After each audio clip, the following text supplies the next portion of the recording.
साहब ने तो सिर्फ व्यक्ति को अपने आप से परिचय कराया है, यथार्थ से परिचय कराया है।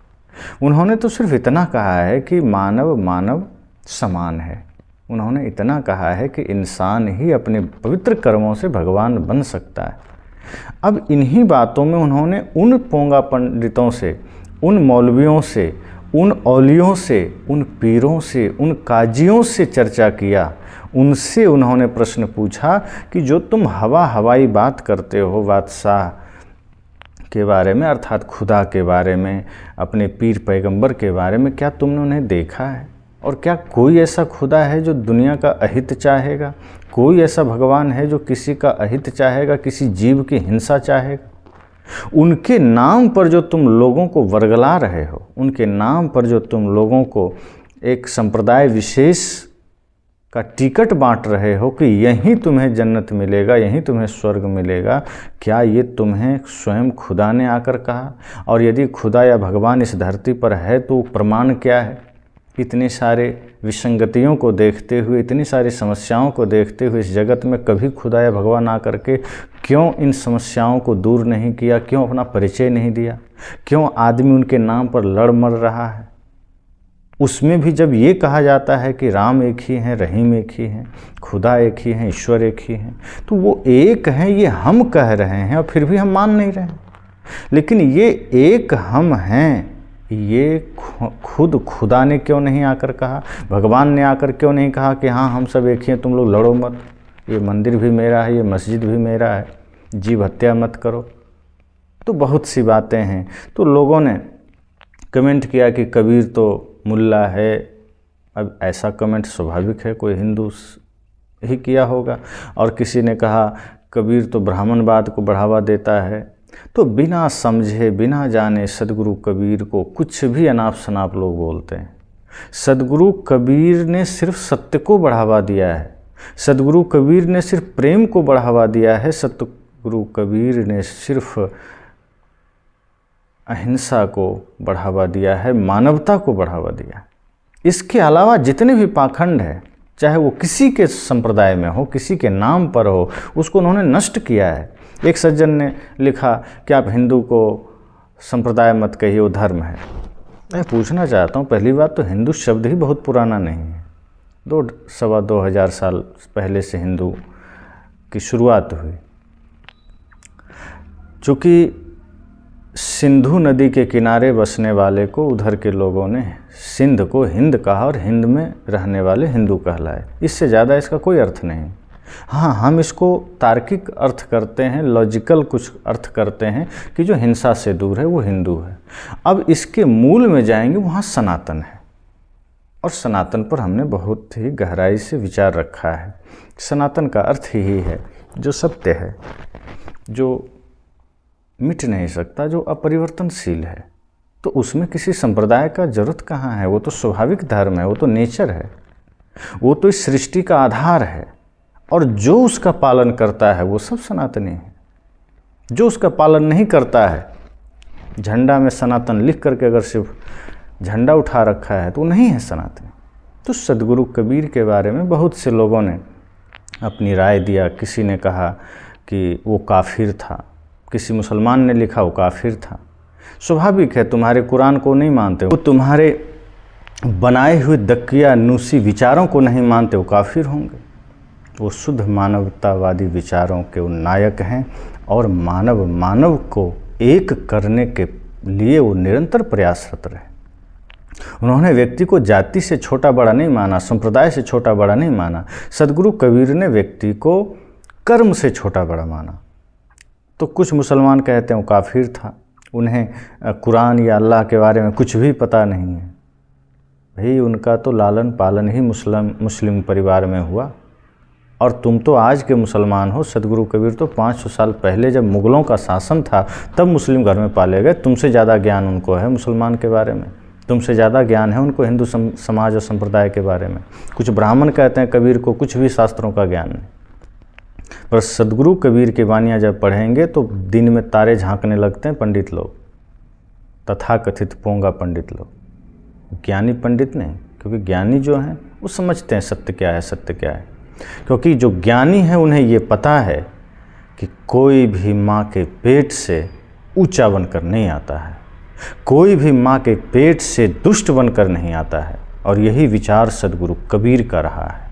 सदगुरु कबीर कहते थे कि तुम इस धरा पर आते हो, सब एक रूप में आते हो, एक समान आते हो।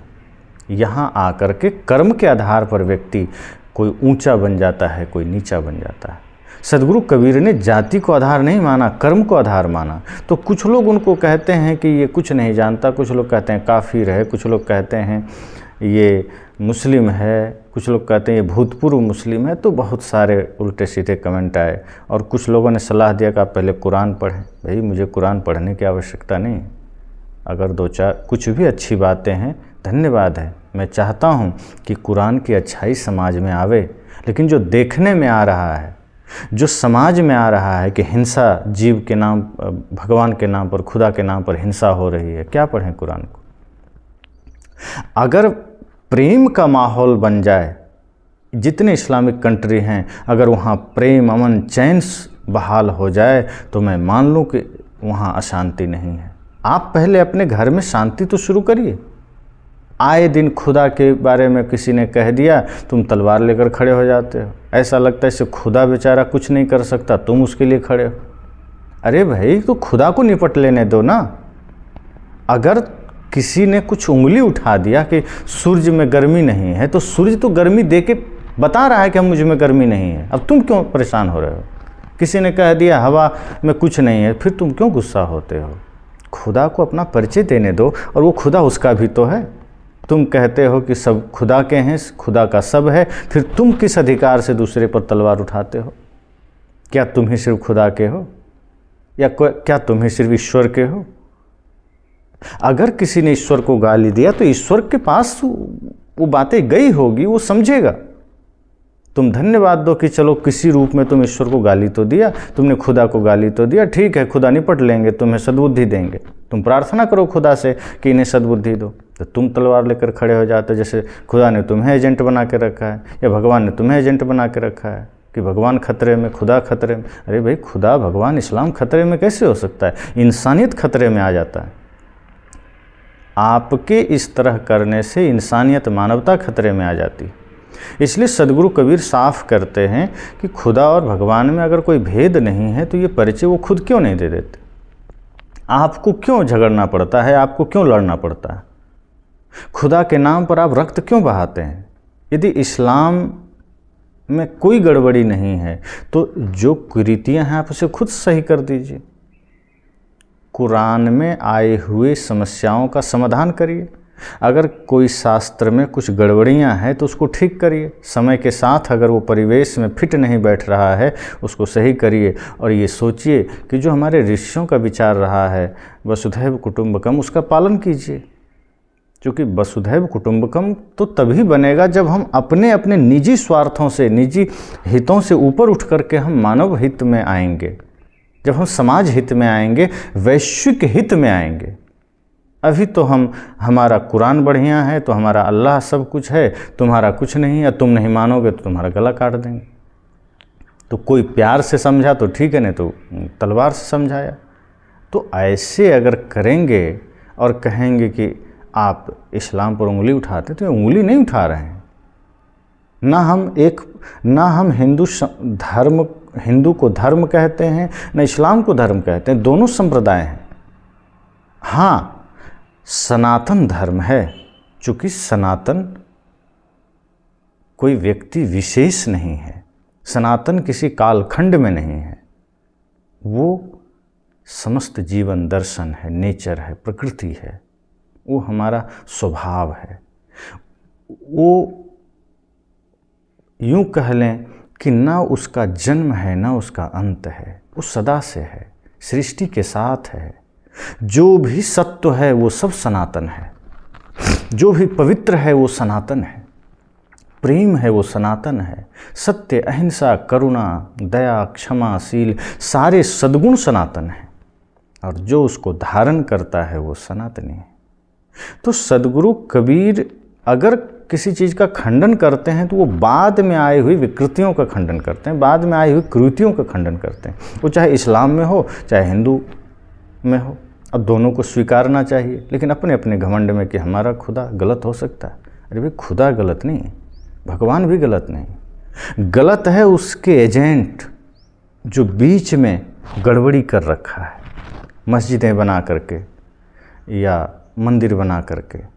वो मंदिर, वो मस्जिद प्रेम शांति का केंद्र बनना चाहिए, वहाँ लोगों को जीवन जीने का मार्गदर्शन मिलना चाहिए। आज वहाँ तुम उसे सांप्रदायिक बना रहे हो, आज वहाँ तुम उसे स्वार्थी बना रहे हो, आज वहाँ तुम उसे समाज को मारने तोड़ने और क्रूरता की शिक्षा दे रहे हो।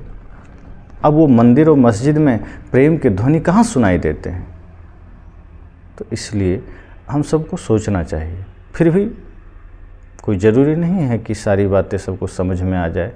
अगर समझ में आ गई होती तो सदगुरु कबीर उसी समय पूरे भारत, पूरी दुनिया को प्रेम के सूत्र में बांध दिए होते। लेकिन आदमी, कहते हैं ना, मूर्ख को सिखलावते ज्ञान गांठी का जाए, कोयला होय ना उजरा जो साउमन साबुन लाए।